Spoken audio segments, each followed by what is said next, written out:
कैसे देखा पहले तो ये चुनाव कितना महत्वपूर्ण रहा, क्या मुद्दे आपको दिखाई दिए, पीएम मोदी की भाषा को लेकर क्या कुछ कहना चाहिए, पहले मैं समझना चाहूंगी कि उस पर आपकी राय क्या है। देखिए, सबसे पहले तो मुद्दों की बात की आपने।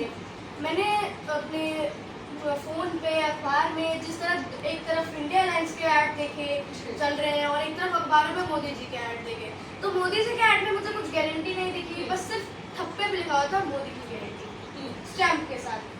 और एक तरफ इंडिया का जब मैंने ऐड देखा तो कुछ लगा कि हाँ इमोशनल ऐड था, और इमोशनल ही नहीं, उसमें कुछ था, लॉजिक भी था कि आपका अगर इलाज है तो 25 लाख तक का इलाज फ्री है, गृह लक्ष्मी है, कि जो 5 सुविधाएं वो दे रहे हैं, 5 वो सब दिखाया गया। लेकिन मोदी जी क्या, मेरे को नहीं लगा जी अब की बार मोदी सरकार, बस इसके अलावा कोई डायलॉग नहीं था। और रही बात बोलने के तरीके की, तो हम आगे वाली पीढ़ी को सिखाते हैं कि अपने बड़ों से सीखें। तो जब हमारे देश के प्रधानमंत्री ऐसे मुजरा वगैरह ऐसे शब्द बोलेंगे तो आगे वाली पीढ़ी क्या सीखेगी। और हम तो अगर हमारे आम गली में भी कोई बोल देता है तो हम ये कहते हैं भाई तुम पढ़े लिखे हो कि नहीं हो, क्योंकि पढ़े लिखे लोग ऐसी भाषा का इस्तेमाल नहीं करते हैं, और अब वो तुम्हारे प्रधानमंत्री हैं, तो थोड़ा सोच के गरिमा मर्यादा में बोलना चाहिए। शायद ये प्रधानमंत्री जी को। आपने गारंटियों की बात की है, गारंटी इंडिया अलायंस ने काफी दी है, के बाद एक वो मुद्दे लेकर आए जो जनता से जुड़े, लेकिन एग्जिट पोल में तो बीजेपी बहुमत पाती दिख रही है, सिर्फ बहुमत नहीं बल्कि 400 पार। देखिए 400 पार के लिए काम क्या किया है ये भी देखना पड़ेगा। जनता वोट देगी जब वो खुश होगी। अब जनता में किसान खुश नहीं है, अध्यापक खुश नहीं है, जनता में जो अग्निवीर, जो हमारे युवा है अग्निवीर की तरह नौकरी दी है वो खुश नहीं है, बहुत बड़े बड़े पहलवान खुश नहीं है, खिलाड़ी खुश नहीं है, आम जनता खुश नहीं है, इतना टैक्स लिया जा रहा है, कोई खुशी नहीं है, बुढ़ापे में लोगों को पेंशन नहीं आ रही है, तो वोट कौन देगा? 5 साल के बच्चे तो वोट नहीं देंगे। फिर एग्जिट पोल क्या कहता है, क्योंकि इसमें तो 400 पार वाला नारा दिखाई दे रहा है। देखिए एग्जिट पोल दिखा कौन रहा है, ये भी देखने की बात है। एग्जिट पोल भी तो वही दिखा रहे हैं ना जो उनको जिताना चाहते हैं। पिछली बार भी ऐसे होता है, एग्जिट पोल दिल्ली में गलत दिखाए गए थे कि केजरीवाल ये बहुत कम दिखाए गए थे, जीता कौन। हिमाचल में भी क्या दिखाए गए थे, जीता कौन। तो एग्जिट पोल पे शायद भरोसा ना ही करें तो ज्यादा अच्छा रहेगा। लेकिन जो अनुमान लगाया जाता है लगभग वही सच साबित होता है। 2014-19 की बात करें, हालांकि 2004 की भी चर्चाएं लगातार कर रहे हैं, लेकिन जो आंकड़े हैं, जो दिखाया जा रहा है, अनुमान लगाया जा रहा है, वो तो कहीं ना कहीं सच भी साबित हो सकता है। देखिए अनुमान कहीं ना कहीं गलत भी साबित हो सकता है, अनुमान ही तो है, रिजल्ट नहीं है ना। रिजल्ट से पता चलेगा जीता कौन हारा कौन। अनुमान तो गलत भी हो सकता है, सही भी हो सकता है, लेकिन पूरी तरीके से गलत हो जाएगा, क्योंकि 19-20 का फर्क वो समझ में आता है कि 300 की जगह 290 आ गई, यहाँ तो 400 पार दिखाया जा रहा है बीजेपी को। देखिए 10 में से 19 सीटें जिता दी उन्होंने, 4 में से 8 जिता दी, 400 पार भी कर सकते हैं, उनके लिए कौन सी बड़ी बात है।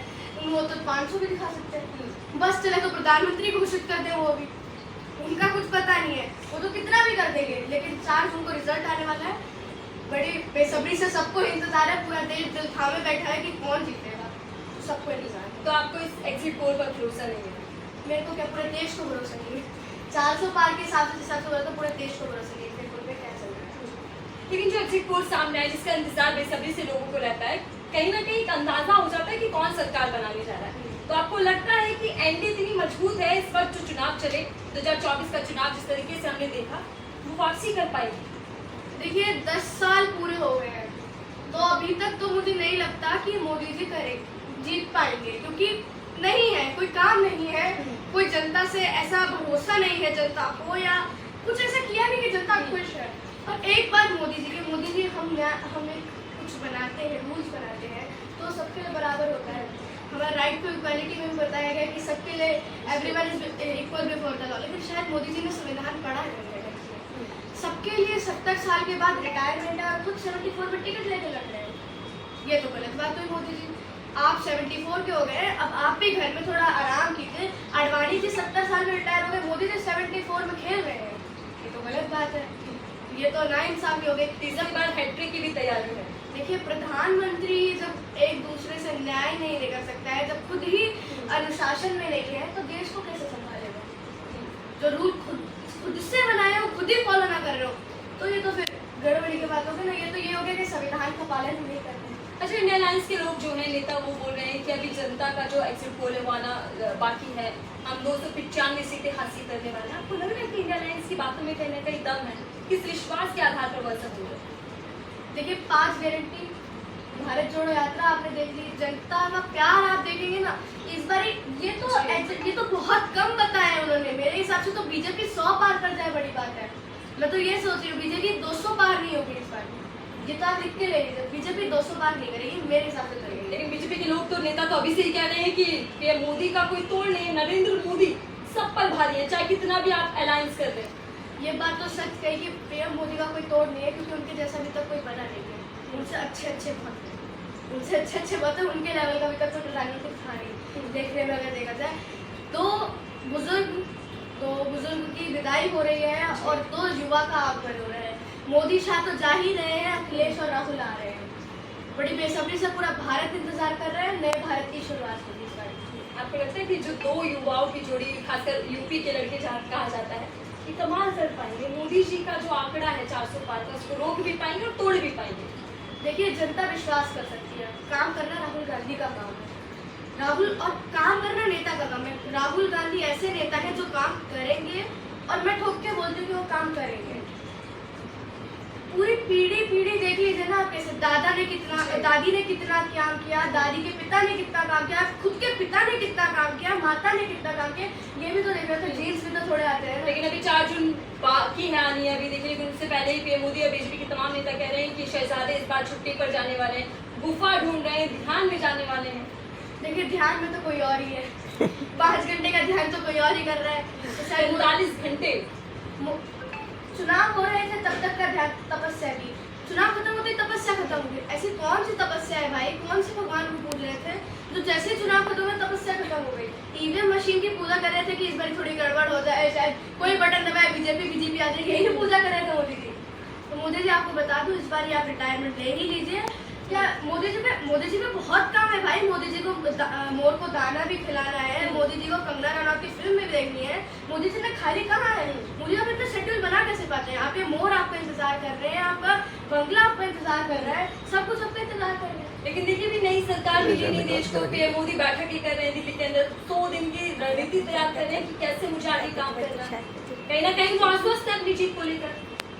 देखिए, रणनीति की बात बना रहे हो तो रणनीति की तो कोई अब जरूरत नहीं है, क्योंकि आप ही नहीं आ रहे हैं। साफ सीधी सी बात है, आप आ ही नहीं रहे तो रणनीति बनाएंगे तो उसका कोई फायदा नहीं है। रणनीति किस चीज की बना रहे हैं कि अभी चुनाव आ रहे हैं, कुछ तड़कता भड़कता मैं छेड़ दूँ कि ऐसा कुछ बोल दूँ कि लोगों को लगे कि हाँ प्रधानमंत्री बोल रहे हैं, क्या बोल दिया, कुछ ऐसे गरीबा में ना बोलूँ। क्या रणनीति बना रहे हैं? क्या हिंदू मुसलमान फिर से कराना चाहते हैं? इस चीज की रणनीति बना रहे हैं। देश अब समझदार हो गया है। 10 साल, एक बार याद पागल होता है, 2 बार याद पागल होता है, तीसरी बार कोई पागल नहीं होता है। ये तीसरी ही बार है। संदीप जी, हमने आपसे जब भी बात की तब आपने एक जिक्र जरूर किया, झोला उठाकर चलेंगे और झोला भी चेक किया जाएगा। आज भी उस डायलॉग पे बरकरार है? बिल्कुल। और ये तो अब समय आ गया है, तब तो बोलने की बात थी, अब तो समय आ गया है कि मोदी जी जा रहे हैं और झोला भी चेक होगा। मैं अगर बता दूं कि मोदी जी आप प्रधानमंत्री नहीं रहे, अभी तक तो प्रधानमंत्री इसलिए आप बच गए, अब इस बार प्रधानमंत्री नहीं रहेंगे तो आपका क्या नीतापति, ये सोच रही हूँ। आप देखिए, रेल भेल तेल सेल वही सारी बातें मोदी जी के झोले में चेक होंगी। सीतापति के नाम पे वोट लेते हैं और नीतापति की सेवा करते हैं, ये तो गलत बात है। फिर प्रीतिपति को सारी संपत्ति दे देते हैं, ये बात तो मोदी जी की बहुत गलत है। अगर आपको काम करना ही था तो मोदी जी आप पे 10 साल थे, और फिर कहते हैं कांग्रेस ने 70 साल में क्या काम कर दिया, 70 साल में क्या काम कर दिया। मोदी जी 70 साल में वो काम कर दिया जो आप 10 साल में वो एक काम नहीं कर पाए। और चाहते थे तो नाम बदलने से कुछ नहीं होता है, नाम तो मैं भी किसी का भी बदल दूँ, काम करने से पता चलता है काम क्या है। एम्स किसने बनाया था? कांग्रेस के टाइम पर पंडित जवाहरलाल नेहरू जी ने बनाया था। एम्स के बहुत पहले की बात है, एम्स कितना साफ अस्पताल है, वहाँ पे जाके मोदी जी पोछा लगा रहे थे। मोदी जी से अगर ढोंग करने से अगर आपको लगता है आप जीत जाएंगे तो इस बार नहीं जीतेंगे।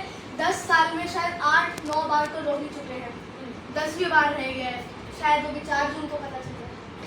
चलो 4 जून की चर्चा लगातार है, मैं आपसे बस इतना समझना चाहूँगी क्योंकि आप भी ये कह रहे हैं कि 4 जून को जो नतीजे आएंगे वो बिल्कुल विपरीत आने वाले हैं एग्जिट पोल से। लेकिन किस बिहार पर आप कह रहे हैं, जो विश्वास है आपका, क्या लगता है कि इस चुनावों में सबसे बड़ा मुद्दा क्या रहा जिसको लेकर बीजेपी के खिलाफ वोट पड़े? महंगाई, बेरोजगारी, पेंशन जी, और बहुत सारी बातें रही इस चुनाव में। इतना जनता का, हम लोगों ने मणिपुर देखा, हमने मणिपुर में क्या क्या हुआ, हमने देखा मोदी जी, एक बात और मैं भूल गई थी बताना, मोदी जी ने बोला था इनको जिता दो हमें शक्ति मिलेगी। शायद आपको रेवन्ना की बात याद होगी। और कर्नाटका में हर एक उनका अपनी पार्टी का इंसान जानता था कि ये आदमी कैसा है और उसने क्या किया है। तब भी मोदी जी ने जानते हुए, उन्हें लगा कि जनता को तो कुछ पता ही नहीं है, जनता को तो पागल बना दो, जनता क्या है, जनता तो पागल है। लेकिन मोदी जी, अगर आपको एक बात बता दूं, पहले ही आपको पता था जनता को पागल बनाने की कोशिश कर रहे थे, अब पागल आप खुद बन गए हैं। टिकट वापस ले ली ना मोदी जी ने। मोदी जी इस बात पे तो आपको कर्नाटका तो मुझे लग रहा है साफ सीधी तरह से हार ही गए। मणिपुर तो आ ही नहीं रही है बीजेपी, गृह मंत्री के होते हुए उस राज्य में ये काम हुआ है, तो मेरे को लगता नहीं बीजेपी आएगी। आप कहीं नहीं, गुजरात के चांसेस हैं, शायद अब गुजरात की जनता भी, गुजराती मैंने सुना है गुजराती बहुत समझदार होते हैं, एक बारी पागल बन गए, 2 बार पागल बन गए। गुजराती ऐसे तो नहीं है तो 3-3 बार पागल बन गए। तो इस बारी गुजरात से भी शायद मोदी जी का इस्तीफा लगने वाला है। पेंशन की बहुत बड़ी बात रही है इस बारी, जो अध्यापकों का पेंशन रहा, बुजुर्गों का पेंशन रहा, सरकारी कर्मचारियों का जिस हिसाब से पेंशन की बात रही, मोदी जी ने तो मेरे को लगता नहीं वो तो देने से रहे। जिस पार्टी ने हटाया है वो पार्टी ही वो पेंशन कैसे देगी। कांग्रेस ने बोला है, वादा किया है, हिमाचल में पेंशन जरूर दी गई है और शायद पूरे भारत में पेंशन रही। पुराना फिर से मेरे को लग रहा है वही 70 साल का दौर आएगा जिसमें हमारे अच्छे दिन थे। मतलब आप कह रहे हैं कि जो एग्जिट पोल है वो भी गुमराह करने के लिए, एग्जिट पोल गुमराह करने से, बिल्कुल गुमराह करने से, मैं तो कहूँगी कि न्यूज़ चैनल ही शायद अब गुमराह करने के लिए। एंकरों पे भी सवाल, मीडिया पर भी सवाल, गोदी मीडिया पर सवाल, गोदी मीडिया पर सवाल। मीडिया तो हमारी बहुत अच्छी थी 2014 से, मैं हमेशा बोलती हूँ 2014 से पहले मीडिया सच बोलती थी, जनता झूठ बोलती थी, और 2014 के बाद मीडिया झूठ बोलती है, जनता सच बोलती है। चलिए ठीक है, धन्यवाद हमसे बातचीत करने के लिए। संदीप की छोटी हैं लेकिन तजुर्बे बहुत है पॉलिटिक्स को लेकर, हमेशा हम बात करते रहे कि लेकिन अब जब चर्चा हो रही है तो आंकड़ों को लेकर हो रही है कि एग्जिट पोल कितना सच साबित होने वाला है 4 जून को। हालांकि अभी भी गहमा गहमी मची हुई है।